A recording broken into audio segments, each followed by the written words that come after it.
تاکہ شاید آپ کے دل میں بھی ان کی ملاقات کی محبت ایسے جاگ جائے کہ جیسے مجھے تھی۔ اور میں نے ان کی تعظیم میں تہجد پڑھی تو اللہ پاک کو دیکھا، فجر پڑھی تو نبی پاک سے ملاقات ہو گئی، ظہر پڑھی تو امام حسن حسین سے ملاقات ہو گئی،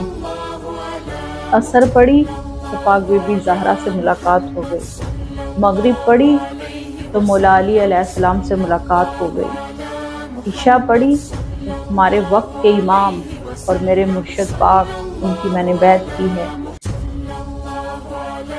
امام مہدی علیہ السلام سے ملاقات ہو گئی۔ پھر میں نے سوچا کہ وہ ہمارے پاس دین لے کر آئے، اللہ پاک کا تعارف کروایا، نبی اور ان کے بچوں نے ہمیں اللہ پاک کا تعارف کروایا۔